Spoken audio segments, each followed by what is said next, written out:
So the new Manhunt just came out and you want to clear this on master difficulty, but you've never done the Iron Horse raid. Well, don't worry, I got you covered. I'll tell you exactly what you have to do. Now, if you already done the raid, the Iron Horse raid before, then a lot of things will seem familiar, even like some mechanics here and there. And honestly, you will find a little bit easy to actually do this. So first things first, let's just see how do we unlock the Manhunt first. So obviously you need to clear your high value target 1. You can see the objectives here. Same for the high value target 2, you need to clear this, and obviously high value target 3. So once you do all of these 3, the final mission will unlock for you. I mean, if you want, you can do the rest of them as well. You know, it gives you seasonal XP, which is nice. Now, once you do unlock that, obviously the mission, you have to do the mission on just normal or, you know, heroic or whatever difficulty you want to do. You have to do it first, so then you can unlock the master difficulty. Now, master becomes a little bit harder there because there are some things that you need to do, which is a bit extra. Nothing too crazy though. It's basically same as the other difficulty, like the normal or heroic, whatever you're playing, but there is some extra bit of this and that is added, which you need to be aware of. That's it.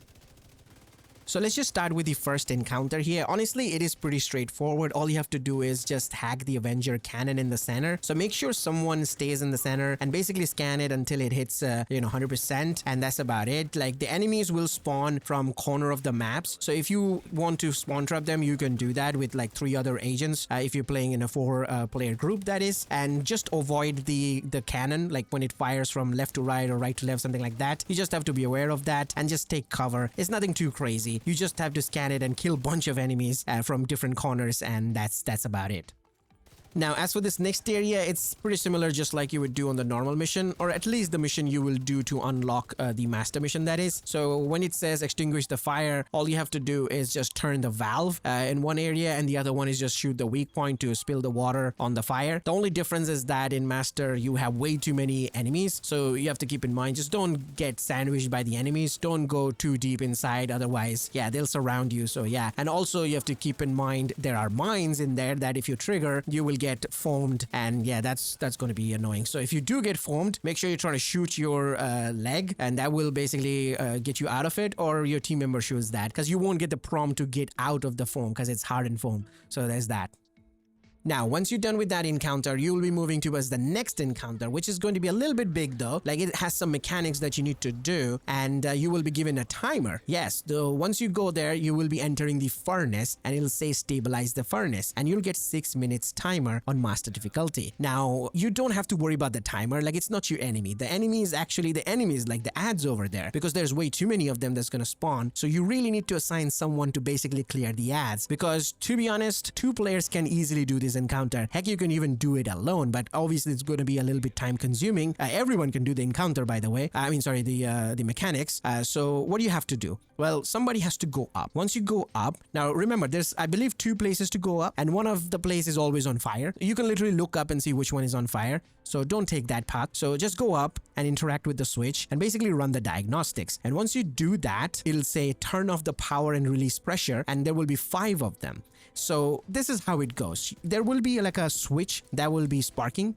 Okay, like there will be spark on a switch basically, and once you press that, the next thing you have to do is a valve. You have to turn a valve which will have smoke on it. So it will be switch, then valve, switch, then valve, switch, then valve, like that. It's never going to be valve, valve, or switch, switch. At least that's what I've seen when I was doing it, and I've done it multiple times. And also in my experience, what I've seen it that the switch with the spark on it, it's always on the bottom floor, and the valves are basically in the center of the furnace. Basically, you're on the top floor, you can come 1 floor down, and that's where you will see the valves. At least that's what I've seen it. But there are valves and switches in the top floor as well. Okay, so keep that in mind. It could be randomized. I'm not sure. Once you press the button and you start the encounter, you just have to look for a switch with sparks on it. Once you press that, you will say it'll be 1 out of 5, and then you have to press a valve, like the one that will have smoke on it. You can come 1 floor down, and then you'll check if there's a valve that is on like smoking. You press the valve, you turn the valve, and then the next thing you have to look for is another switch with spark on it. And the same thing, you have to look for another valve with smoke on it, and then again another switch with spark on it. That's basically how it is, and that will count as 1, 2, 3, 4, 5. Now, once you're done with the valves and switches and everything, it'll tell you to release the molten metal, and there will be 3 of them. In master difficulty, it's 3. So what you have to do is basically hit the cogwheels, like shoot them. There is no order or anything. You can just use an assault rifle, LMG, or whatever, just anything that has high fire, just keep firing it. There's no limit to it, just keep firing it. It automatically going to just click, and once both of them clicks, let's just shoot the kind of weak point looking thing. You will see that in the center there's a weak point, and once you shoot that, the lava will spill out. So you have to do that 3 times. Now, once you do that 3 times, the bosses will come out. There will be 2 boss, one with an RPG and the other one which is the actual boss. So yeah, you have to take them down, and once you do, secure the area, and you're done with this encounter.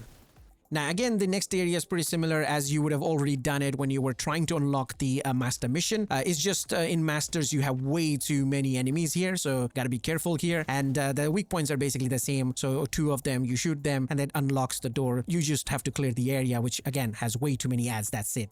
Now, the next area is a little bit interesting here. First of all, when you open the door, get in, you're in combat. So clear the few ads over there. And once you do that, you actually get a little bit of a breather there. You're out of combat. So don't just go and hit the switch if your entire team is not safe. Because the moment you do hit the switch, it'll start the next encounter. The next wave of enemies, which will include snipers. And they'll one-shot you. It doesn't matter what your build is. It doesn't matter if you have 2 million armor. I had 2 million armor. I got one-shotted. And here's a funny thing. If you go down by the sniper's one shot and your hive revives you, you're supposed to get a little bit of immunity. No, you still get one shot. You can go down, get up by your hive, and then instantly get one shot again before you can even react. So be very careful. It was annoying and hilarious at the same time. So I'm just gonna leave this up to you guys how you want to do this. All I'm gonna say is take care of those snipers as quickly as possible. I just used the LMG to basically take them down like that.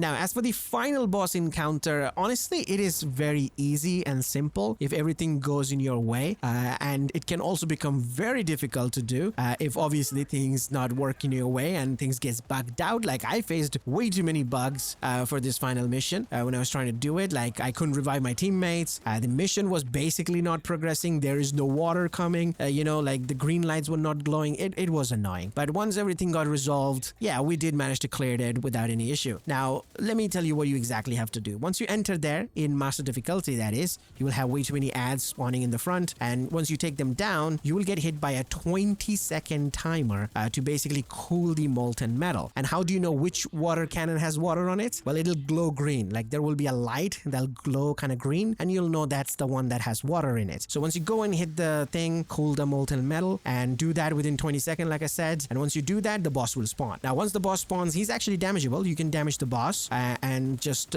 keep damaging the boss, and then suddenly he's gonna just start burning himself. He's gonna be on fire, and he'll take very less damage. You'll see it. You'll see your damage numbers are just 10k, 20k like that, and that's when you know you need to cool the boss down. So to do that, again, check which one is glowing green, the light. That's the one has the water in it. Go there and just hit the boss with a lot of water, basically empty it, and that will stun the boss in a way. The boss will be damageable, and you will deal normal damage, but there will be way too many ads there that will try to prevent that from happening. So again, keep that in mind. Don't just blindly damage the boss, otherwise the ads will kill you. So yeah, that's the only thing you have to keep in mind. Once you cool that boss down, he's gonna get kind of stunned in a way. You can have one guy using Scorpio. We had somebody using Scorpio and tanking the boss, and the rest of us was just damaging the boss. So it was fairly simple and easy. That's how you do the thing and get the shotgun. If you liked it, then leave a like, subscribe maybe, and I'll see you guys in the next one. Till then, peace.